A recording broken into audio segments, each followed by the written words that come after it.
اعوذ باللہ من الشیطان الرجیم، بسم اللہ الرحمن الرحیم۔ السلام علیکم رحمۃ اللہ وبرکاتہ۔ آج ہم سورہ نبا کا ترجمہ تفسیر اور خلاصہ بیان کریں گے۔ جیسے کہ کل بھی ہم نے کچھ صورتوں کا ترجمہ تفسیر خلاصہ بیان کرا تھا، جس میں ارشاد ربانی ہو رہا تھا کہ وہ مالک رب جو سارے جہاں کا رب العالمین ہے، زمینوں کا رب ہے، آسمان کا رب ہے، دونوں کے درمیان جو کچھ بھی ہے ان سب کا رب صرف پروردگار عالم ہے، اور وہ پورا پورا بدلہ دے گا۔ جو کچھ بھی انسان دنیا میں کرتا آیا ہے اس کا حساب پورا پورا اس کو دیا جائے گا۔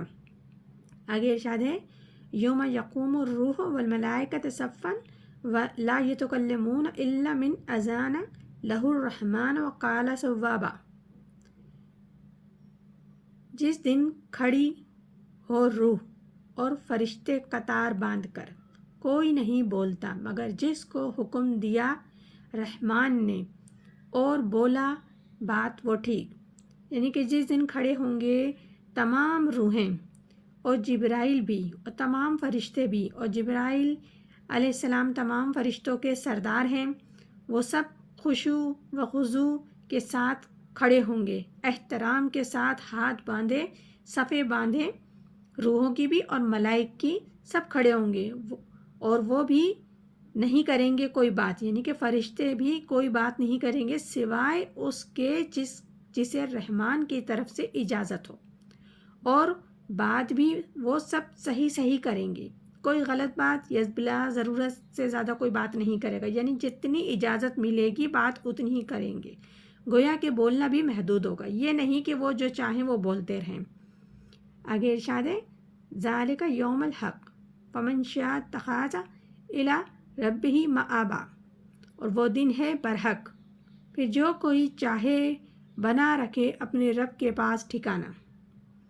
یعنی کہ محشر کا دن، یعنی قیامت کا دن، وہ دن بالکل سچا، برحق اور ہونے والا دن ہے، اور ضرور ہو کے رہے گا۔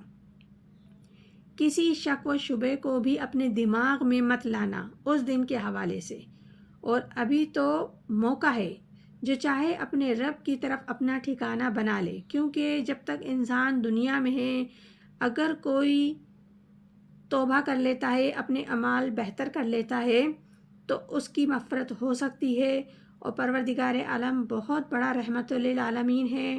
انسان 10,000 مرتبہ بھی گناہ کرے گا، اس کی توبہ کرے گا تو رب العزت اسے معاف کر دے گا، راہ ہدایت مانگے گا تو رب العزت اسے ہدایت بھی عطا کرے گا، اور وہ اپنا بہترین ٹھکانہ رب کے قریب ہونے کا دنیا میں رہ کر بنا سکتا ہے۔ یہ موقع ہے، اس موقع سے فائدہ اٹھا کر جو بھی انسان اپنی بہتری کر لے گا تو آگے اس کا انعام یقینی طور پر پائے گا۔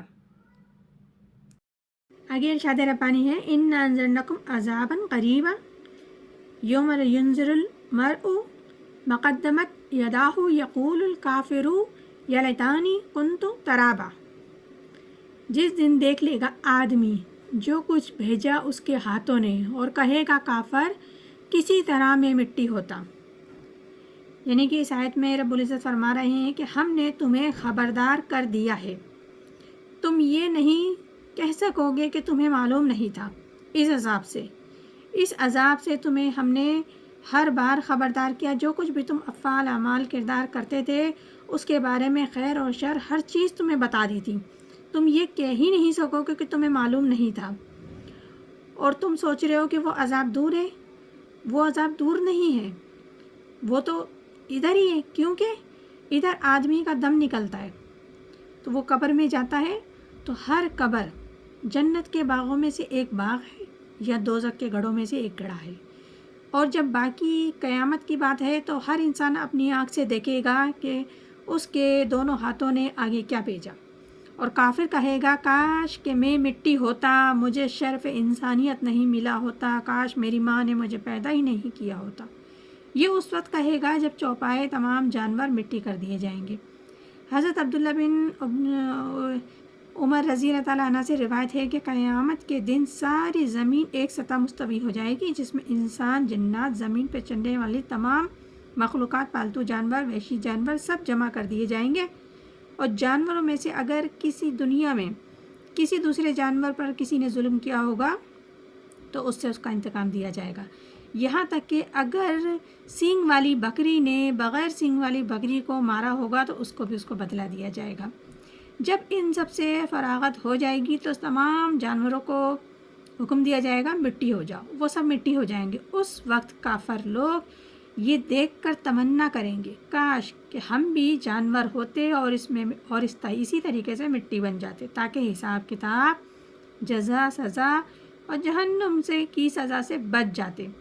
لیکن یہ اس وقت صرف حسرت ہوگی اور ارمان ہوگا، اور ہائے افسوس، اب کچھ نہیں ہو سکتا، تم وہی سب بھگتو گے جو تم دنیا میں کرتے ہوئے آئے تھے۔ تمہیں ایک ایک کام کی جو تم نے حرکات کی ہیں ان کی سزا ملے گی۔ تو یہ سورہ نبا تھی جو اللہ کے فضل و کرم سے آج مکمل ہو گئی، اور اس کے ساتھ ہی 30واں پارہ بھی مکمل ہو گیا۔ کل انشاءاللہ تعالیٰ ضرور ہم پہلے پارے سے شروع کریں گے۔ اللہ تعالیٰ ہم سب کو قرآن پاک صحیح پڑھنے، سمجھنے، عمل کرنے کی توفیق عطا فرمائے اور ہدایت پہ چلنے کی توفیق عطا فرمائے۔ آمین ثم آمین۔ جزاک اللہ۔